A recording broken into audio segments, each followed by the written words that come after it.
Give a big round of applause.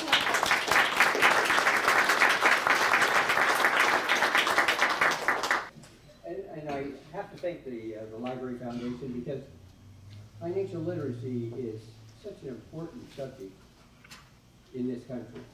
And we'll get through some statistics a little later on that I think you'll find very alarming. But tonight, thank you for coming. Financial estate planning are very important parts of everyone's financial well-being. But for many reasons, as you all know, we put it off. We think it's going to get better later on, and so why worry about it right now? You know, we let our busy lives, our lives actually get in our way. Tonight, using the financial awareness and financial literacy movement campaigns and programs, our goal really is to substantially increase your financial awareness by enlightening, educating, empowering, and hopefully motivating you to take the appropriate action to keep your financial house in order. I'm going to have to take my glasses on and off because I can't see, I can see the slide perfectly. I just can't read what I wrote without it. So, anyway, that's where we are tonight. So, tonight we hope to enlighten, demystify, and share with you building blocks to successful financial planning. Identify common financial mistakes to avoid, which is very important. And I think you heard the mayor say, you reverse those. If you're avoiding them, you ought to be doing the opposite. So that's very important to think about that. And also the essential principles to smart personal financial management. And hopefully that's what we'll get out of this seminar tonight.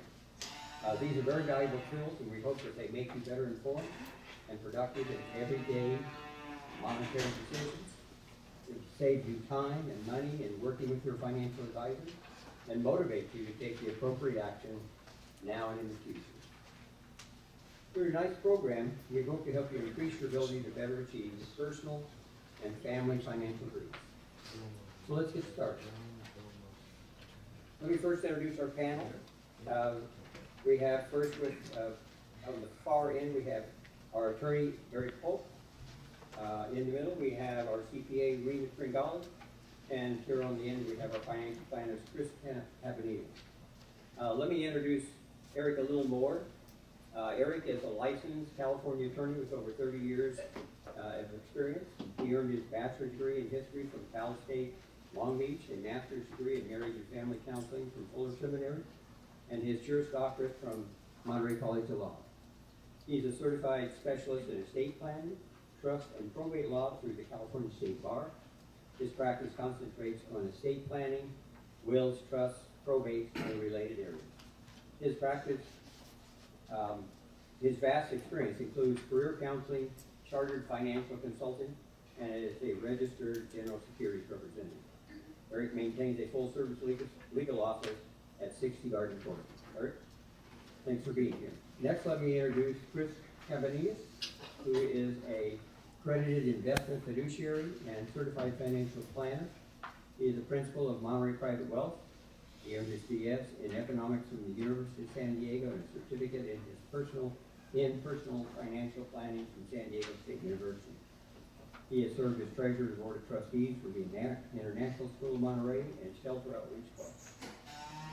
He's a member of the Monterey Rotary Club and is involved in various educational service projects, including as a mentor for California State University students. He's on the board of the Monterey Santa Cruz Financial Planning Association and is a graduate of the Leadership Monterey Peninsula. In 2006, and here we're talking about, again, bringing financial literacy to young adults and to children. In 2006, he brought a financial literacy program to Monterey Peninsula classrooms, educating high school seniors on topics such as budgeting, savings, investing, taxation, and insurance. This program continues to grow in a quest to educate more students across the country. Chris speaks Spanish. His office is located at 2340 Garden Court in Monterey. Our final panelist, or last one I'm going to introduce anyway, is Rena Tringali. Rena is a certified public accountant and a certified fraud examiner. Hopefully you won't have to deal with her in that way. She's the founder of Rena Tringali's CPA firm. She's a longtime resident of Monterey Peninsula. She's a graduate of Golden Gate University. She's a designated fraud examiner. Her area of expertise is taxation, real estate, 1031 exchanges, estates, trusts, fraud, financial nonprofits, and government accounting. And Rena is very involved in a number of organizations that you can see here on the Monterey Peninsula. Her office is located at 550 Figueroa Street here in Monterey. You can see we have a lot of talent up here, a lot of knowledge, a lot of background. Hopefully you'll be thinking about questions that you might have. Mostly we're going to take general questions, I think, as we go through the presentations, but if you have any specific individual questions that you might want to have, I'm sure you can contact well, we'll be here a little after, so you might want to come up and talk to them, but at the same time, you've got their information, and you can probably give them a call, and they can probably work with you. In today's presentation, we are going to cover a lot of what we see up here. And this is very important material. So I'm going to introduce you to the essential principles, really, to smart personal financial management. And then again, talking about the common financial mistakes to avoid. We'll be going into a little more depth on that as the panelists go through their specific areas. We're also, we've already talked about recording, so, all right. Financial estate planning are very important for everyone, whether you were just starting out, middle-aged, or retired. There's an old saying, I don't know how old the saying is, but the only person who doesn't need a financial estate planning is one who never gets sick or one who never dies. I'm not certain about that last one because I would think you would really need to have financial planning if you live forever. How many of you have ever taken a road trip, across the United States to Oregon or wherever, and you did it without a road map? Probably not. You probably needed something. Today you're probably using GPS, but like me, I still use the road map. So we need some tools to keep you on track, the same way you use that road map. And with these tools for financial management and to think about your future, you need to be informed about everything. So that's really what we're trying to do tonight. So we're going to be working on financial perspective so that you have the best chance for a bright financial future. I'm sure you all came to that. You heard the mayor talk about over time, how things have changed and continue to change. We probably don't have quite the same changes in the 40 years or so like we have now, but still on a relative basis, everything changes fairly rapidly. We've allocated 90 minutes for this presentation. The mayor took 20. So that means we're probably going to move this thing along a little bit faster. There will be an opportunity for you to ask questions, but we will handle that as we go through. How many of you, I was going to give you a few minutes, if you haven't had that chance to pull out the yellow form. Real quickly, if you would, there's 20 questions. If you could kind of check through those real quick.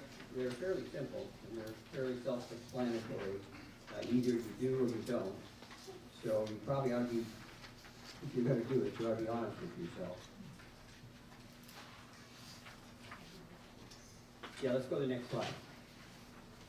What I want you to do is add it up now. How many times did you answer yes? I'm told that most adults who take this checklist don't answer more than 10. In fact, a lot answer a whole lot less than 10. But if you have answered at least 10, you're on the right road.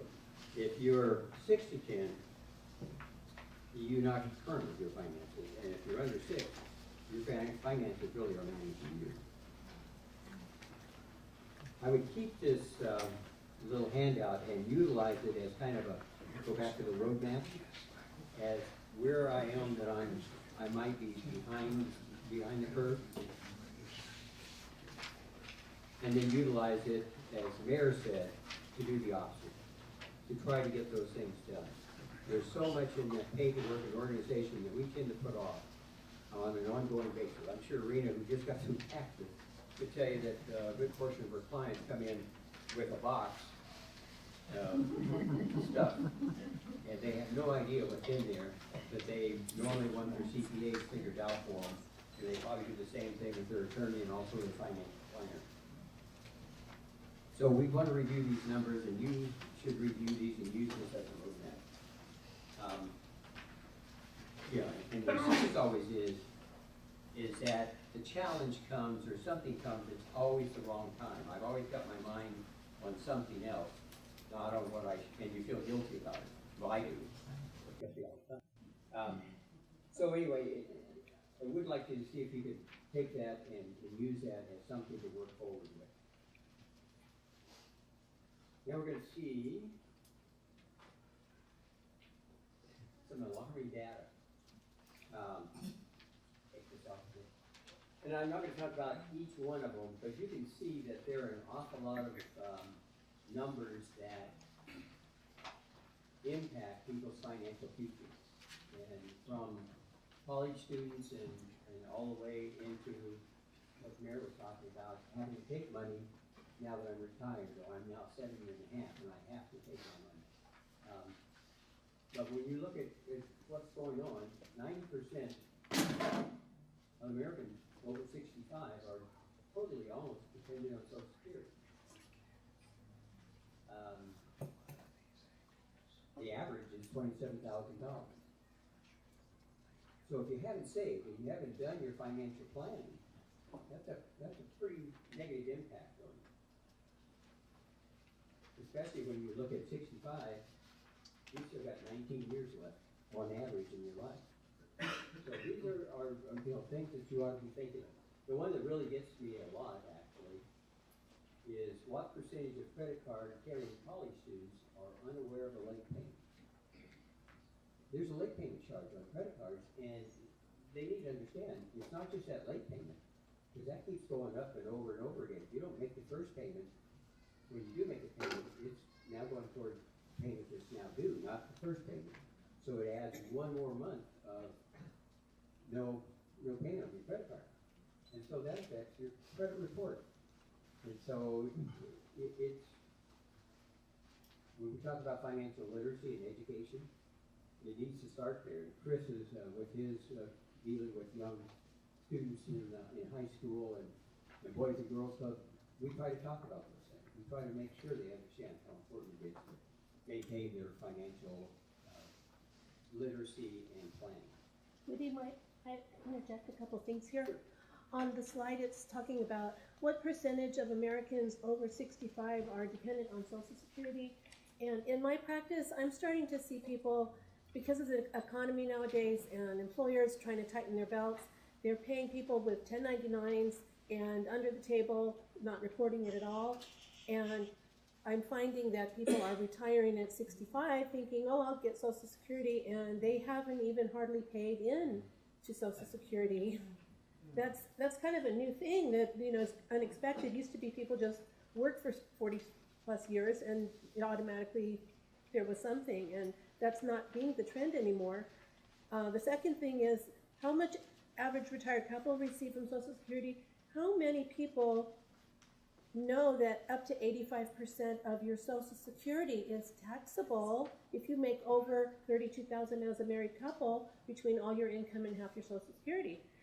That's a big shock to some people, and they don't realize they should have withholding or make estimated payments for that. Well, that's very scary. And that's actually the lack of financial literacy. And that's hopefully tonight one of the things we'll bring across to you, and you can pass on to friends and family how scary that can be and how you need to prepare. You're never too young to start preparing for your financial future. And so, being a statistic is not something you want to do. We're going on to our next slide. I think Chris had you were looking at, I think he told me it before, about 70-year-olds. Yeah, we're just broke by the time they're 70. So, financial future. So if you start at 6, you've got a long time to start thinking about it. Obviously, your 6-year-old, my 10-year-old grandson certainly is not thinking of his financial future. But at the same time, he is starting to save. He does have his checking account, he has a little investment account. And so those are the kinds of things that you need to start early. Look at this slide. It's pretty busy, actually. So let's try to pick out a few areas that would be most frustrating for any of you in the audience right now. We just got through tax season, so I would assume that was probably number one on your mind, especially if you paid and you didn't get a refund. So those are the kinds of things that, again, when you're doing your withholding and all of that, do you want to pay? I mean, you're holding back on cents, you got a little more income, but then all of a sudden, there's a big bite at one time when you got property tax on top of income tax. So there's other reasons why you really need to keep doing that. How about dealing with debt? Parent elder care is, I look around at a lot of you in this room, and I'm sure this is probably one of those things that affects a lot of you guys. It's affected me and my family, so, but on the other end of the spectrum, college education, student loans, that's the other bite that you get when you're younger. So financial management and literacy and really preparing is all part of that. Are there any that you would like to single out? Because the panel will look at some of these and talk more specifically to those if you've got some concerns that you have right now on this list.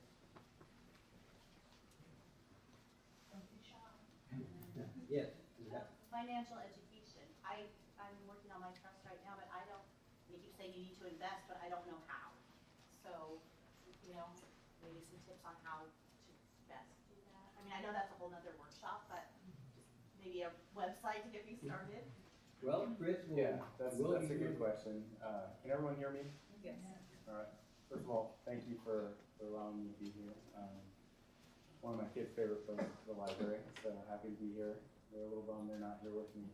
To answer your question, there's tons of tools out there. Maybe we can go on to slide 34. Because the goal tonight is really just to give you some tools to kind of empower you. Right now, the world is more complex than ever, even though we've gone to being paperless, we've gone to having all these neat tools to be able to track our finances. We have all of these options as far as how we can save for retirement. But it can be overwhelming. So this slide right here really just gives the simple steps of organization, really taking all those different things and putting them down on paper. I'd say that's probably the first step. To the lady's question, financial education, a lot of it is just trying to figure out what you have exactly.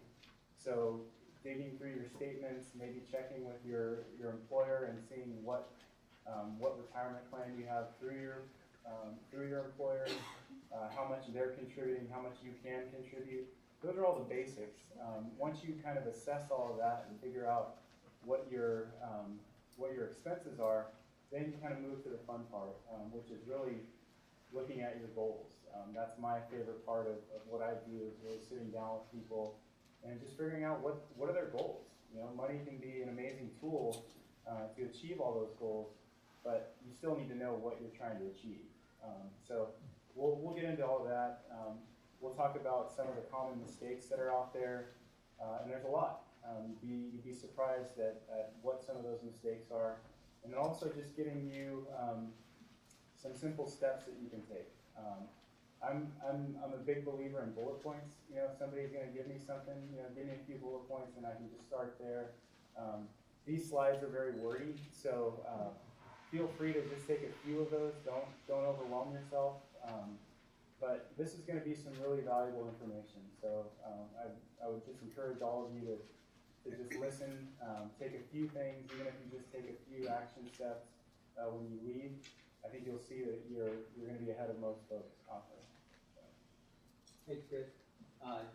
Eric or Rita, do you have any additional comments? Just kind of on the next slide, actually. So it's giving a list here of, do you know where your documents are and getting them organized. You got to start someplace, and the best thing to do is to get a box, get some file folders, and start making labels on them as to what type of things they are. Try to keep them filed on a monthly basis so that at the end of the year it's not overwhelming. If you need some help getting that organized in the beginning, your tax preparer is the best place to start because usually that's where that financial information is going to end up. And I recommend my clients scan things onto PDFs and make folders, subfolders in there. You can just have one CD at the end of the year that you can use to email your CPA with, save it for your auditor if you ever get audited, and it cuts down on the storage. Then you could save those copies of those CDs in your safe deposit box, and it's a lot less storage requirements. Auditors accept those fine. And then things like, did you ever know, like, I got my auto registration, it didn't come, and I didn't realize it, and suddenly my tag was late, and I called the DMV, where's my registration notice renewal? And they said, we don't, that's a courtesy, we don't automatically mail them out. Who knew? So good thing I didn't get pulled over. My client had made their trust documents with the attorney, and they went and got a safe deposit box, and they went to the bank to put their stuff in it. And it's a big binder, and the box is a tiny little one.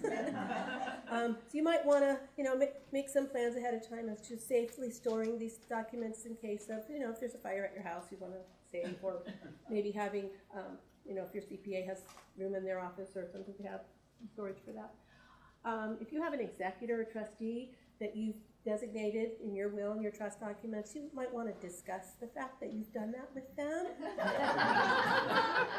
And especially maybe also your subsequent trustee, if the first one can't, to have a plan of 2 or 3 after. At least have one of them come with you to the attorney and meet them. And I would like to also ask you to do that with your accountant. If you're getting older in years, you might not think you need to introduce them to your accountant, but your accountant might need to one of these days. And by that point, you might be beyond understanding. So it's really kind of necessary for me, just in case. And I'd ask that you do that. And then try to keep your documents. If you have like a list of passwords to get onto your websites or whatever, and you have that on your computer and your computer crashed, maybe you should have a backup system. They have them on the cloud that you can do that are not that expensive. Looking down these lists here also, I'm just going to also recommend an old saying, penny wise and pound foolish, and couldn't emphasize that enough. If you plan ahead and spend the money in advance, it might seem like it's a lot, but it saves thousands more later. So financial planning is important. One of the biggest points on this list also is when it's talking about avoiding penalties because of missed or late payments. I had a client that could have really paid me a nice salary for the whole year based on the amount of penalties they were paying every month. And, I'd rather, pay me than pay the bank or the IRS. So, we're here to help. You have a slide here on paperwork, and it reinforces exactly what we were talking about. I said get a box and everybody throws the stuff in there, but yeah, you ought to be organized in that box. You ought to make sure that the documents that are in there are going to be usable for you whenever you do either do your taxes, or I'm sure in the case of dealing with your attorney or an estate or a trust or even your own financial plan, it helps you with that standpoint. And so paperwork is important, and you have to keep it organized. Even though she says that even says they don't send you your registration, even simple things. I've had all of a sudden my water bill came and it was like astronomical, and since then I've been saving the bills and watching, and it looked like they didn't bill me one month. There was like 0 usage, and the next month it was like double, and they went into the next tiers, and I had to call and discuss it with them. When my cable bill suddenly went up, oh yeah, your contract's up. It's nice to have those prior months in order that you could just pull them out, and we need to make those phone calls instead of having to dig through, or did you throw them away and then no, it takes a lot longer on the phone to get these issues resolved. So And in your pack there, you'll see here's some more fundamentals, again, talking about organization. And so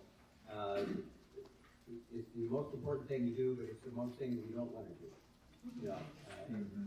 Honestly, I find that to be very true. And I'm not going to blame my wife, because I'm the one who's supposed to take it and put it in the file, but if I can't find it, I can't put it in the file. Going through all of this, I think we need to talk about common mistakes to avoid during your paperwork. And so we're going to ask Eric and Rena to comment on, and we'll go to the next slide, about the common mistakes to avoid. Because, like the mayor said, if you want to do it right, then you do the opposite of what the mistake is. I think the biggest mistake is procrastination. You know, we all think that we have lots of time, okay? Even as we get older, we still think that there's more time ahead of us. That's not necessarily as true as we'd like to think. Just last week, I was talking to a client who came to see me because her 70-year-old son dropped dead in the middle of talking to someone. Okay, no warning, no nothing, no prior, health problems, anything. He was alive and then he was dead. And, none of us are completely immune to things like that. We live in a dangerous world. And it's probably better to just be on the safe side and take care of the things that are really important, that are going to have a negative impact on our families, our loved ones, if we don't do it. It can be very expensive after the fact to have, say, court accountings that the family didn't expect to have to do when family members come and say, well, where's my inheritance that I was expecting or whatever. If you don't have a will and a trust, you're going to have to go through probate, which is lengthy, time-consuming, and expensive. And the accounting that's necessary that the trustee has to do for the estate can be complex. I had several clients with the same bank. Wasn't Thank you. And when the father died, the daughter took the death certificate and the new tax ID number to the broker, and it was a brokerage at the bank, and said, my father died, here's his death certificate, here's the new tax ID number, here's the trust, change the name on the trust, take all his accounts and transfer them into the new account under the name of the trust, and give it a new stepped up basis in value. And same bank, different brokers at the bank, they never did it for 3 years, and I ended up having to do tax returns for this dead person and then back out the income and put it on the trust. And IRS is writing letters going, why are you still filing? The person's dead. I have to because they won't stop issuing 1099s to the guy.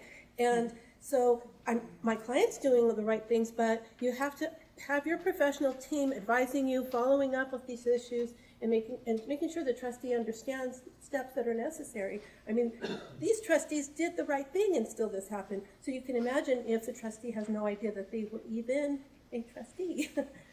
So financial planning is so important there.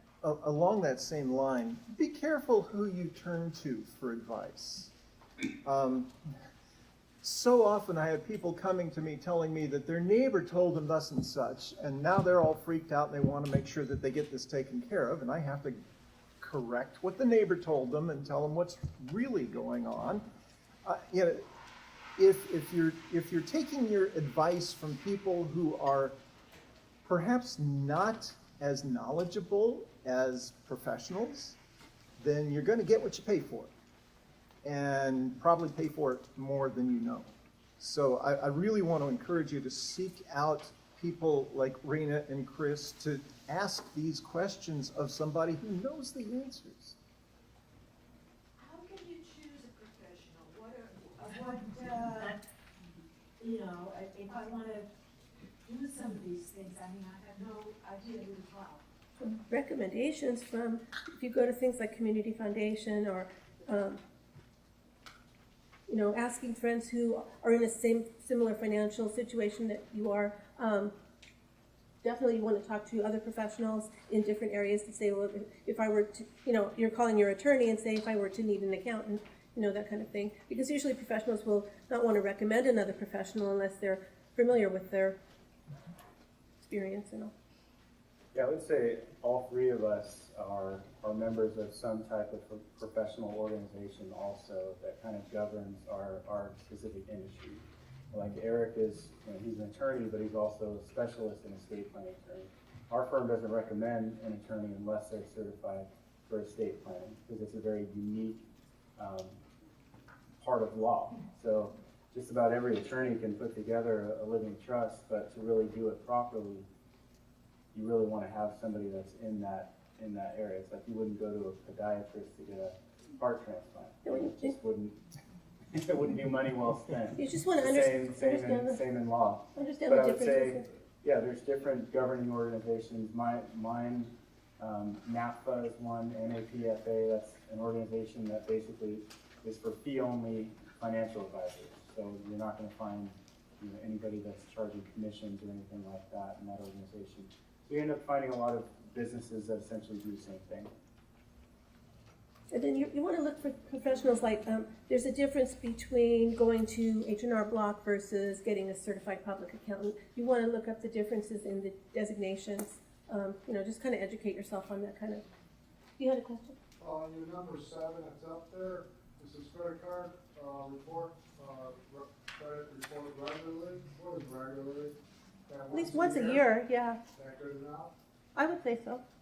Yeah, credit reports are funny things, and so if you access your credit report too many times during the course of a year normally, it actually has a negative impact on it. So, Well, that's good to know. yeah. So normally on an annual basis, you want to do that, just so that you kind of monitor it. And in today's world, unfortunately, there are such things that happen that unless you're monitoring your credit report, people can take advantage of you. I mean, it happens every day.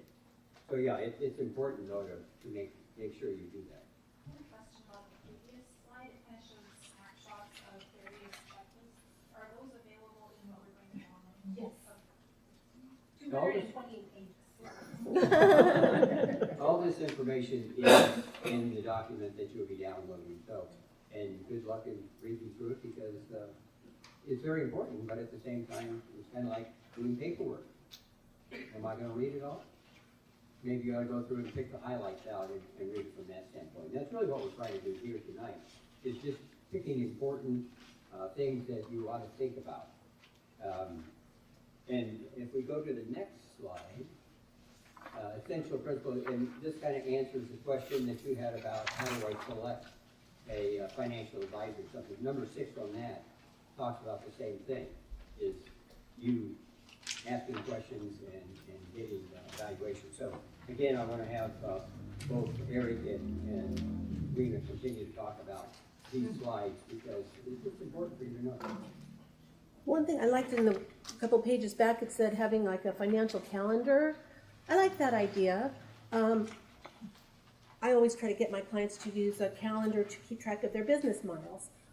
If you have one of those calendars where you can write in all the boxes, get a new one each year, keep it with your tax records. But if you're going to use one for financial planning, that's also a good idea. It gives you a chance to, map out your year. You need to make your quarterly estimated payments. A couple weeks before that, you want to get your brokerage statements to the CPA to see if that's going to change what your estimate should be. Marking those kind of dates. You know that you've got your insurance payments coming up annually, or property taxes, car insurance. Maybe put your registrations in there in case the DMV doesn't mail them. And then, in between all those things, you might then start planning out, okay, now I have certain other obligations that I know are coming up. I should be making these plans. And just, give yourself like just an overall outline and then work your way down smaller. So maybe you can't get through all of these steps that we're telling you, but if you start, and it'll give you a chance to at least empower yourself to take charge of it, Something that we'll talk more about next week when Sherry Farr is with us. She'll probably touch on the notes to my family that she helped put together that's available through the Hospice Foundation. It's a really nice tool for somebody who's willing to spend the time and use it to put down the important information and who to contact about what and when. It's a really useful thing to do. And I want to, just footnote on something that Woody and the gang have talked about already. That is, make sure that you talk to the people who are going to be responsible for your estate, your health, your well-being after you're not able to do that yourself. Make sure that you spent time with them, preparing them for the job that lies ahead. Don't let this be a surprise. It's not something you want to find out suddenly when Uncle Ralph keels over and you find out you're his executor or trustee, and you've got to drop everything you're doing and take care of that. You need to have some preparation ahead of time, and having those conversations that are critical is really important. Becky? On number 5, what exactly does it mean by a fact sheet? There's the fact sheet? Yes. Oh, I'm sorry. Go ahead, Gary. Yeah. Part of that is contact information. One of the places that this comes up over and over again for me as an estate planning attorney is I help people do their advanced health care directives. I have reviewed literally thousands of these over the years, and I can't tell you how many that I've seen that have John Smith appointed as the agent for Betty Doe, with no way to contact John Smith. His name's there, yeah, great, but how many John Smiths are there out there? And without an address or phone number or email address or some way to get in touch with him, the doctors and hospital staff don't have the time to hire a private detective to track down the person you want to be making your healthcare decisions for you. That's just one example. Well, I have a problem with a couple of clients they've been with me for a few years, and they're starting to be elderly, and the man had been managing his own. He would bring such a nice binder every year with all his tabs, with all his documents in it, so organized, and he was doing his own tax planning without talking to me, and he made a huge financial mistake, and next thing you know, owed hundreds of thousands of dollars, and his son just, okay, Dad, you're coming with me to my CPA from now on. If I had been able to talk to the son ahead of time and start, I think your dad's getting to a point where you want to oversee his finances a little bit. This could have been prevented, and I'm starting to have a couple more clients with that same situation. I know they've appointed one of their adult children as trustee, but they won't let me talk to them. I don't want to bother my children. No, they're too busy. But you're at the point where I need to talk to them, and telling this client that is causing me to lose the client because they're already at that point and they don't believe me, and then they're getting defensive. So please don't get defensive when we ask this. I'm not trying to be nosy. I don't want to go behind your back. I'm not trying to be doing something against you. It's for your well-being that this next step is happening. Any other questions? I do want to point out again that in your packet there is an information or a note-taking sheet with these particular bullet points on it. So you can read through, and some of the questions you've asked are actually on your bullet points. So it's good for you to continue to follow through with that and look at those. We have, I'm sorry? Oh, yeah. So here's some more, and we're going to talk about net worth now. That's what everybody wants to know, especially if you're going to retire sometime in the future, or if you're planning on retirement, or maybe you're retired right now.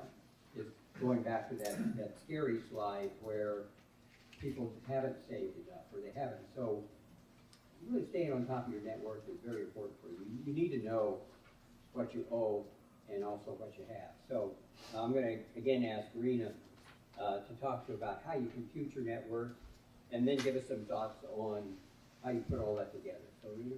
Well, I'm finding I'm doing a lot of small business. I'll do their tax returns, and a lot of them are not just sole proprietors with a profit and loss statement, but they are some type of an entity with a balance sheet. And the concept of a balance sheet just goes over most people's head. Net worth is really coming from a balance sheet.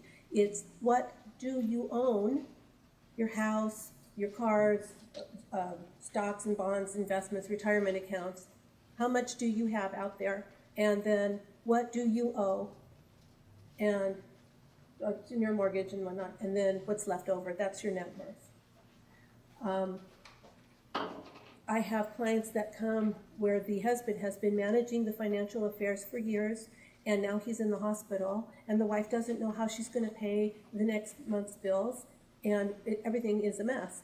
And there's software out there that helps you put it together, but it's not so easy if you've never done it. So, you know, things like QuickBooks, you can buy it. There's tutorials in the program that teaches you how to use the program. It is fairly simple, but it's an all-encompassing package. So if you make an entry on the profit and loss, it's going to flow into the balance sheet. It's a great tool to help you gather your information. And if you do it on a regular basis, it really helps you to see how am I doing and have a concept of this is what they'll need when I want to refinance my house or when I want to go to my financial planner or to my estate planning attorney and give them what they need to put my affairs in order.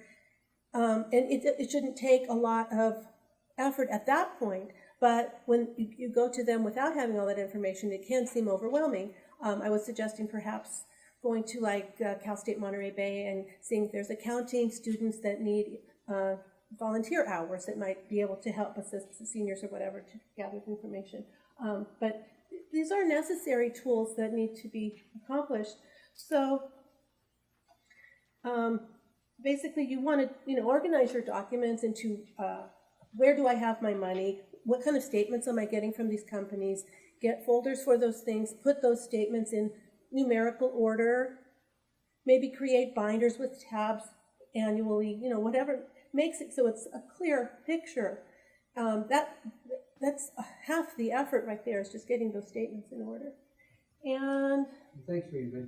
Again, thinking about just like your credit report, you should annually, at least annually, update your net worth, just so that you have that knowledge. And because things change, you heard the mayor talk about how his house appreciated over time. All the houses when you buy another house. So your net worth picture changes because the market changes also. So, and we'll have Chris address that in just a few minutes. But knowing your net worth is always reassuring, as long as it's positive. But it also is motivating, to build on. So that's what you really need to look at is keeping yourself informed. And that's what this whole night, hopefully, you understand is all about. So with that, let's go to the next slide. The common mistakes to avoid dealing with your net worth, and we're going to ask both Rita and Chris to discuss that. So I would say one of the probably the most common mistakes I've seen is just how do you make a net worth statement? I mean, it's really easy. You just take a piece of paper, you draw a line down the middle. On one side, you write everything you own. The other side, you write everything you owe. I mean, it's essentially that simple. Total it up on both sides, subtract one from the other. If it's a positive number, congratulations. If it's negative, you've got some work to do. But for some people, that's a very eye-opening experience to figure out that they have a negative net worth. I can say for me personally, when I graduated from college, I had about $40,000 of credit card debt. So my net worth statement looked pretty terrible, especially as I was getting engaged and had to show it to my my fiance. That was a tough conversation. Yeah, really. I had seen his net worth statement. So. Her dad, that's pretty good. But that I joke about that, but that's typically how we learn our finances is from what our parents were doing. So for me, that was no different. I was essentially just kind of learning on my own. So having a net worth statement, we're going to talk a little bit about a cash flow statement. Almost the same concept. It's just simply money coming in, money going out. Income versus expenses. So I mean, let's not make it more complicated. I think everybody probably has an idea before they get their paycheck what it's going to look like. I know there's usually a disappointment when you see how much is withheld, but you at least have an idea of what that is. The expenses, that's a little bit more unpredictable because there are things that just happen. I don't want to get too much into that, but I do think that on your net worth statement, one thing that typically gets overlooked is having some type of an asset that's going to pay you the rest of your life. A pension is kind of archaic at this point. We don't see them around as much anymore. But that's, there's an argument that it's an asset or it's not. But if it's something that's going to pay you the rest of your life, it's essentially an asset, especially if it's something that can pass on to your spouse if you pass away. So that can be a very important asset to keep in your plan. I've seen this time and time again where a husband and wife come in and they haven't set up their designation on their pension properly, so that spouse gets the pension when the husband or the wife passes away. It's a very tough conversation to have with somebody when they find out they're not going to be receiving that. And sometimes it's too late. You know, once you start something, it's very hard to stop it. So I would just encourage you to kind of understand what your benefits are, what that asset is. Is it a retirement account? Is it, if you take the money out, is it going to be taxable? If you don't take it out, is it taxable? You know, what are the consequences of that? Because that really could have an effect on your overall net worth